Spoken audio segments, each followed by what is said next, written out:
Welcome to Mee TV news. నేను మీ సూర్యకిరణ్. మీరు చూస్తున్నది Mee TV news. Motivate, educate, entertain. కల్తీ కల్లు అస్వస్థతపై వికారాబాద్ ఎక్సైజ్ శాఖ సూపరింటెండెంట్ విజయభాస్కర్ మీడియాతో మాట్లాడారు. పెరంపల్లి గ్రామంలో కల్తీ కల్లు తాగి అస్వస్థతకు గురయ్యారని వస్తున్న ఆరోపణలను ఆయన తోసిపుచ్చారు. గత నెల రోజులుగా కురిసిన వర్షాలకు నీరు కలుషితమై ఉండొచ్చని భావిస్తున్నామని అన్నారు. క్రైమ్ నెంబర్ 196-2024 కింద కేసు నమోదు చేశామని, ల్యాబ్ రిపోర్ట్ వచ్చిన తర్వాత చర్యలు తీసుకుంటామని తెలిపారు. గ్రామంలో మెడికల్ క్యాంప్ కొనసాగుతుందని, ఎవరు అధైర్యపడొద్దని సూచించారు. పెరంపల్లి విలేజ్లో కళ్ళు దాగి ఒక 10 మంది అస్వస్థత అయిందని మా నోటీసు రాగానే ఇమీడియట్గా మేము మా డిస్ట్రిక్ట్ టాస్క్ ఫోర్స్ టీమ్ని పెరంపల్లి విలేజ్ పంపించడం జరిగింది. పంపించి టాడీ టెస్ట్ చేసాం. టాడీ టెస్ట్ చేస్తే టాడీ ఫ్రీ ఫ్రమ్ క్లోరైడెడ్ వచ్చింది. అయినప్పటికీ కూడా మేము ఒకటి కేసు రాయడం జరిగింది. క్రైమ్ నెంబర్ 186/2024 కింద రాసిన తర్వాత నెక్స్ట్ డే 20 మంది దాకా ఇక్కడ లోకల్ హాస్పిటల్ జాయిన్ అయ్యారు. తర్వాత ఇప్పుడు ఏంటంటే యాజ్ ఆన్ డేట్ ఏంటంటే ఒక 15 మెంబర్స్ ఏంటంటే అస్వస్థత గురైందని తెలుస్తుంది. దానికి ఏంటంటే ప్రధానమైన ఆరోపణ ఏంటంటే కళ్ళు తాగిరని అంటున్నారు. కానీ మా డిపార్ట్మెంట్ పరంగా మేము చెప్పేది ఏంటంటే లాస్ట్ 1.5 మంత్ నుంచి విస్తృతమైన వర్షాలతోటి, వేరియస్ సీజనల్ ఎఫెక్ట్ తోటి, ఈ డయేరియా అండ్ కలరా అండ్ విష జ్వరాలతోటి మన వాటర్ గిట్ల ఏమైనా కలుషితమైందేమని మేము డౌట్ పడుతున్నాం. ఎందుకంటే కళ్ళు తాగితే ఏంటంటే తాగిన అందరికీ కూడా ఎఫెక్ట్ అవుతుంది.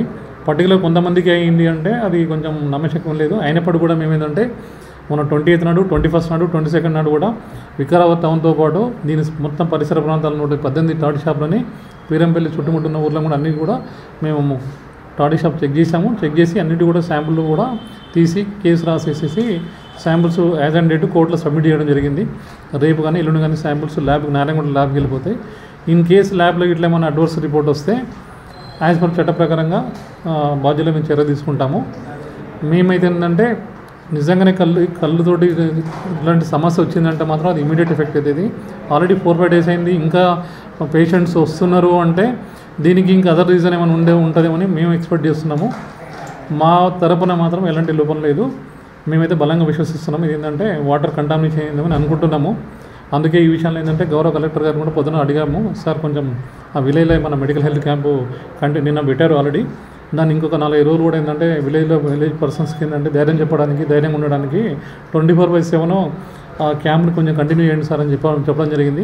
సార్ కూడా ఒప్పుకున్నారు. నా ముందే డిఎంహెచ్ వారు కూడా చెప్పారు కంటిన్యూ చేయండి క్యాంప్ అని చెప్పి. సో ఏమైనా ఇష్యూస్ ఉంటే మీ నోటీస్ కూడా ఉన్నా కూడా మాకు చెప్పండి. చట్ట ప్రకారం ఏం చర్యలు తీసుకుంటామండి. అదేవిధంగా ఇంకోటి ఏం చెప్పిందంటే లాస్ట్ జనవరి నుంచి ఇప్పటివరకు ఏంటంటే ఈ టాడీ షాప్స్ మీద మన ఈ జిల్లాలో 341 టాడీ షాప్స్ అంటే టీఎఫ్టీ కౌంటర్స్ ఉన్నాయి, 57 టీసీఎస్లు ఉన్నాయి. మొత్తం కలిపి 2246 మంది లైసెన్సీలు ఉన్నారు.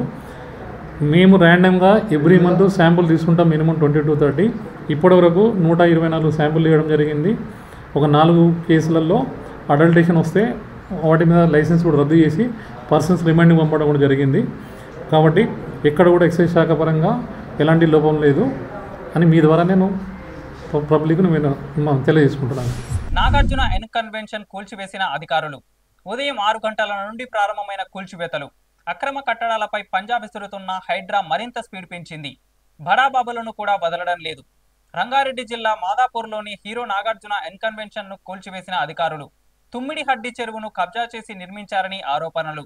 3.5 ఎకరాల స్థలాన్ని కబ్జా చేసి కన్వెన్షన్ నిర్మించారని హైడ్రాకు ఫిర్యాదులు వచ్చినందుకు దీంతో యాక్షన్లోకి దిగిన ఏవి రంగనాథ్ అక్రమ కట్టడాలు చేసిన వారు ఎవరైనా వదిలిపెట్టేది లేదని తేల్చి చెప్పారు.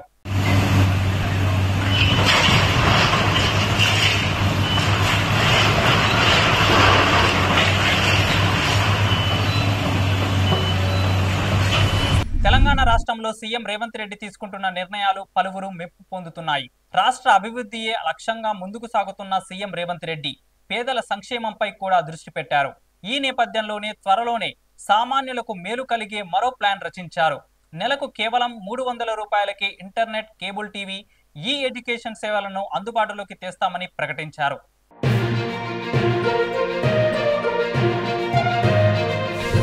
కల్వకుర్తి మండలంలోని తర్నికల్ గ్రామ పంచాయతీకి చెందిన వర్కల ఎల్లమ్మ వైఫ్ ఆఫ్ వెంకటయ్య కొంతకాలంగా అనారోగ్యంతో బాధపడుతూ మృతి చెందడం జరిగింది. ఈ విషయం తెలుసుకుని మృతురాలి భర్త వెంకటయ్య కుటుంబానికి Uppala charitable trust chairman, mission Bhagiratha మాజీ vice chairman and BRS party రాష్ట్ర నాయకులు ఉప్పల వెంకటేష్ సహకారంతో ఆర్థిక సహాయాన్ని అందించడం జరిగింది.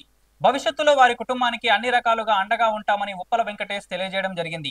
ఈ కార్యక్రమంలో ఉప్పల వెంకటేష్, సైన్యం అండ్ బీఆర్ఎస్పీ కల్వకుర్తి అధ్యక్షుడు దారమోని గణేష్, బీఆర్ఎస్ పార్టీ సీనియర్ నాయకులు సురేష్ గౌడ్, మండల మాజీ కో ఆప్షన్ సభ్యులు రుక్మిద్దీన్ తదితరులు పాల్గొన్నారు.